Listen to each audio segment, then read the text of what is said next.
La table ronde à laquelle vous allez assister rassemble des acteurs de l'économie sociale et solidaire, d'une part, donc des acteurs locaux, et d'autre part, un responsable politique national, donc Pierre Lavrouturou, qui est coprésident de Nouvelle Donne.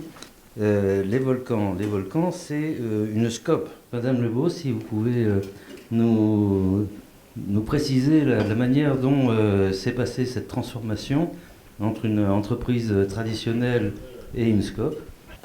Donc la SCOP, comment elle est née La librairie Les Volcans, elle a fêté ses 40 ans quand elle a été mise en liquidation judiciaire par le groupe Chapitre auquel elle appartenait. Pas de dossier déposé, pas d'offre de reprise. Alors là, quand même, pour les salariés, a commencé une grande prise de conscience, une grande interrogation sur leur avenir.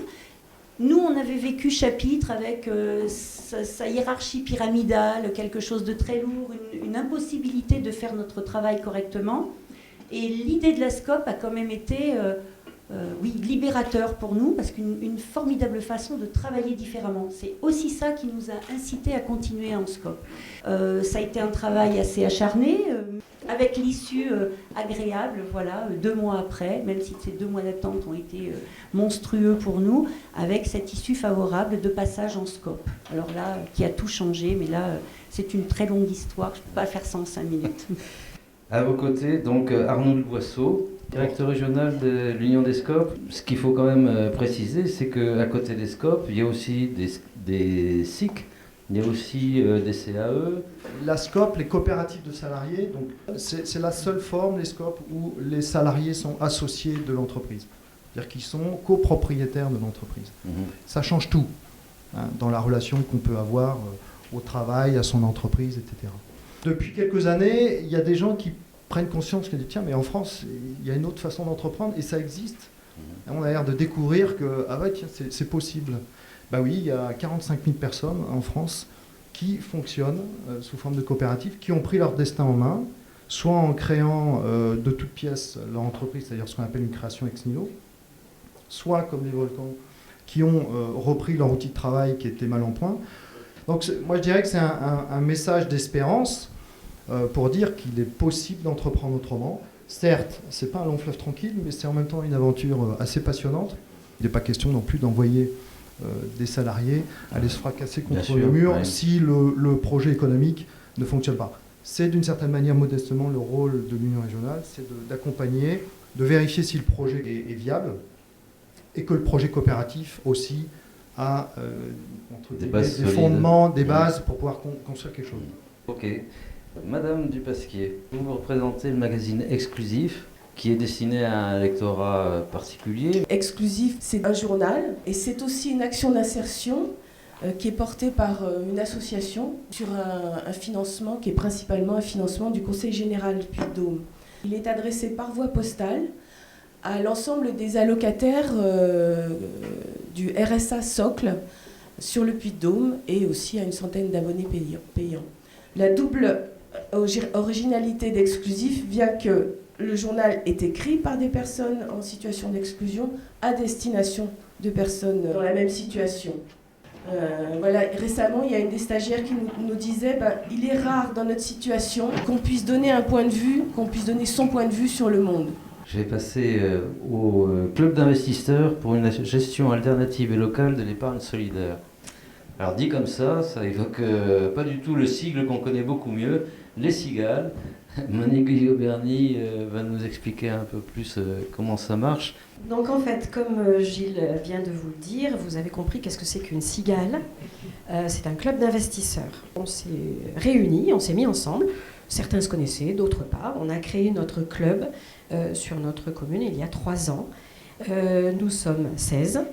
Et l'enjeu, c'est de mettre chacun au pot commun une épargne mensuelle. Et cette épargne, au bout d'une année, quand on se met ensemble, elle commence d'être un peu conséquente. Et l'enjeu le plus fort, c'est de se mettre d'accord pour investir dans ça peut être une société, ça peut être une association. Et au bout de 5 ans, nos associés nous retournent notre investissement, sans intérêt. Dans notre cigale, j'ai choisi 2 exemples que nous avons décidé d'accompagner, qui sont très différents. Le premier, c'est Combrailles Durable. On a investi 3 000 € dans Combrailles Durable. En fait, ce sont des citoyens qui, en Combrailles, un jour ont été mis devant un défi de dire est-ce qu'on peut créer de l'énergie autrement. L'idée, c'est donc de développer l'équipement sur les toitures des équipements. Souvent, ce sont des édifices publics, écoles, mairies, lycées, etc. Et donc, eux, ils dégagent, bien sûr, quand ils revendent leur énergie, ils dégagent une marge bénéficiaire, mais qu'ils réinvestissent immédiatement en équipe d'autres toits. Et alors, nous, on s'est dit, on n'est pas dans les Combrailles, mais on a dit quand même, on y va, parce que si toutes les cigales y allaient, ça prouverait que devant le défi climatique, devant le défi énergétique, on peut se mettre ensemble et faire. Le deuxième exemple, complètement différent. Nous sommes plusieurs cigaliers dans notre petit club, là, à avoir participé à la création d'une AMAP, donc une association pour le maintien de l'agriculture paysanne.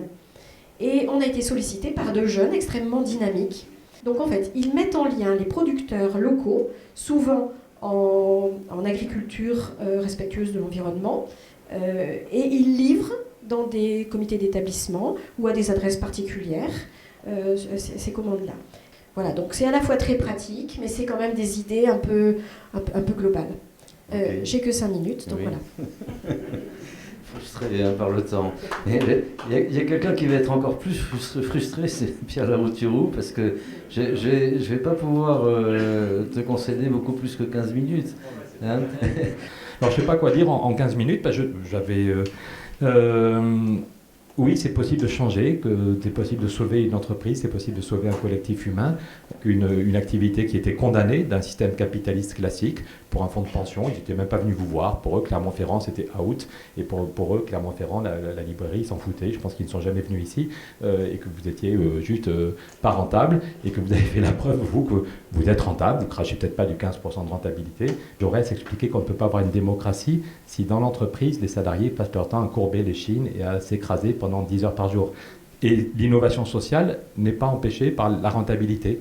On en parlait tout à l'heure, parmi les premières entreprises qui étaient passées à la semaine de 4 jours il y a 20 ans, quand on a lancé le débat sur la semaine de 4 jours, ça paraissait un peu de la folie. Et bien des scopes, je me souviens que notre imprimeur, qui est une imprimerie en scope, l'imprimerie artésienne, était une des premières qui était passée à la semaine de 4 jours et qui prouvait qu'on peut en même temps ne pas être plus cher que les autres imprimeurs, rester efficace et innover en matière sociale. Je voyais l'article hier dans La Montagne où Jean Jouzel expliquait pourquoi, le climatologue expliquait pourquoi il était avec Nouvelle Donne. C'est que pour sauver le climat, pour sortir de la crise sociale, pour éviter que le Front National prenne le pouvoir, il y a quand même une course de vitesse. Et là, je pense qu'il faut qu'on réfléchisse, chacun dans son rôle, mais comment est-ce qu'on articule nos actions, comment est-ce qu'on se muscle mutuellement pour gagner cette course de vitesse. Donc il faut vraiment faire comprendre aux gens, il y a beaucoup de gens qui se désintéressent de la politique parce qu'ils pensent que c'est le truc de ceux qu'on voit à la télé. Or non, ce n'est pas le truc de ceux qu'on voit à la télé, c'est vraiment notre vie et c'est ça qui est fondamental de faire comprendre aux citoyens que c'est leur vie et qu'ils peuvent agir. On a la chance d'être un pays, il y en a qui se sont battus pour un système démocratique, il faut qu'on en profite. Donc c'est une question de volonté politique et nous, ce qu'on dit au niveau européen pour Nouvelle Donne, c'est que sans doute on ne pourra pas changer l'Europe à 28, mais qu'on peut redémarrer une Europe avec 9 ou 10 pays. Là vous avez vu, il y a une taxe Tobin qui a été décidée par 10 pays. C'est dramatique de voir que c'est les socialistes français qui la bloquent. On peut financer autrement la dette publique, et donc on ferait 20 milliards d'économies. On peut lutter contre le dumping fiscal européen. Aujourd'hui, en Europe, l'impôt sur les bénéfices, l'impôt en moyenne en Europe n'est plus qu'à 25%, parce que depuis que l'Irlande est rentrée, chaque pays baisse son impôt pour attirer les entreprises. Et donc finalement, globalement, alors qu'il n'y a jamais eu autant de bénéfices, mais l'impôt sur les bénéfices en Europe est tombé à 25%, alors qu'aux États-Unis, il est à 40%. Donc oui, il faut repenser le monde, il faut repenser la création monétaire, au niveau européen comme au niveau départemental, il faut repenser le rapport au travail. Si tu prends mon dernier bouquin, je raconte... Non mais c'est juste scandaleux. Je raconte le bouquin, là, et vous pouvez le prendre si vous voulez. La première page, c'est Emmanuel Macron. On déjeune à l'Élysée il y a 2 ans avec Michel Rocard et Emmanuel Macron. Et Emmanuel Macron, au bout de 2 heures, nous dit « J'ai l'impression qu'on fait une politique des années 80, une politique qui aurait pu marcher il y a 30 ans. » La page suivante, c'est Jean-Marc Ayrault. Quand je lui montre comment on peut financer la dette publique à 0,1% et donc sortir de l'austérité, Jean-Marc Ayrault me dit « Mais pourquoi ça ne se fait pas ?» Et je dis « Mais excuse-moi, c'est toi qui es Premier ministre, c'est à toi de poser la question. Voilà, vous rigolez, mais c'est en même temps drôle et catastrophique. » Puis je lui montre la courbe de la croissance depuis 50 ans qui descend comme ça. Et Jean-Marc Ayrault me dit, tu sais, je suis comme toi, tous ceux qui disent que la croissance revient, je n'y crois pas du tout. Compter sur la croissance, c'est de la paresse intellectuelle. Si on continue à compter sur eux, c'est de la paresse de notre côté. Alors moi j'ai décidément un rôle frustrant ce matin, parce que je suis obligé d'interrompre ici cette table ronde. Merci.